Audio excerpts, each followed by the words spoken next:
Hello everyone. आज चाहिँ मैले आटाको हलुवा बनाउने कोसिस गर्दैछु। अनि यो आटाको हलुवा बनाउनको लागि मैले सुरुमा घिउ राखेँ।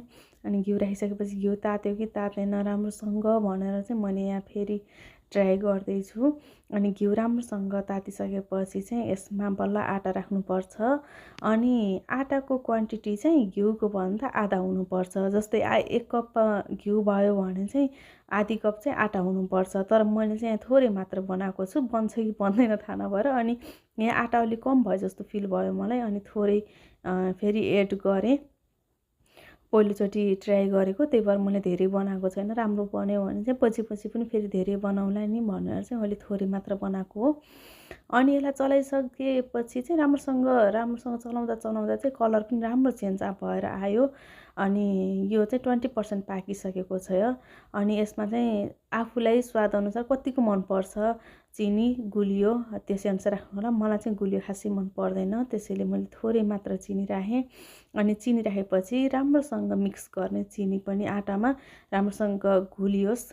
अनि मैले चाहिँ यसमा यो घोलिसकेपछि फेरि यसमा पानी एड गर्न लागेको छु। किन भन्दा यसरी चलाएर मात्र पाक्दैन नि त, थोरै पानी पनि चाहिन्छ।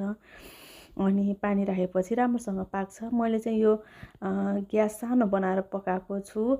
तपाईँहरूले पनि सानो ग्यास गराएर बनाउनु होला। किन भन्दा यो ठुलो ग्यास हुने भने चाहिँ छिटै डढ्छ, आटा राम्रोसँग पाक्दैन, हलुवा राम्रो बन्दैन।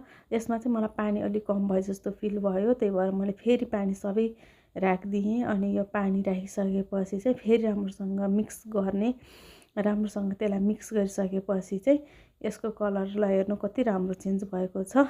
अनि एकैछिन चाहिँ यसलाई ढाकिदिनुपर्छ।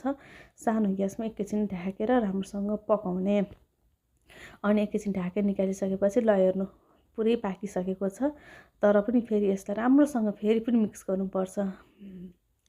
राम्रोसँग अलिकति टाइम दिएर सानो ग्यास बनाएर राम्रोसँग पकाइरहने हो भने चाहिँ राम्रो पाक्छ। अनि आटा हो, आटा पाक्नलाई अलिकति थोरै भए पनि टाइम लाग्छ कि जस्तो मलाई फिल भएर यसलाई फेरि अझै पनि राम्रोसँग फेरि चलाइरहेको छु मैले। अनि यसलाई चलाइसकेपछि चाहिँ अनि कलर यसलाई हेर्नु फेरि चेन्ज भइसकेको छ। पहिलाभन्दा अझै गाढा कलर आएको छ। त्यही पनि मैले यसलाई चाहिँ अझै एकचोटि ढाकिदिने कोसिस गरेको छु, ढाकेर पकाउने कोसिस गरेँ। अनि यो ढाकेर पकाइसकेपछि चाहिँ ल हेर्नु घिउ र आटा चाहिँ अब छुट्टिसकेको छ। यो चाहिँ अब पाक्यो, अब खानलाई रेडी भयो। कसलाई आटाको हलुवा खान मनपर्छ ल आउनु है त, खानको लागि रेडी भयो। ल अहिलेसम्म चाहिँ यो भिडियो कस्तो लाग्यो, यो मेरो अहिलेको रेसिपी चाहिँ कस्तो लाग्यो हेरेर सल्लाह सुझाव चाहिँ दिनुहोला। आटाको हलुवा एकदमै मिठो भएको थियो।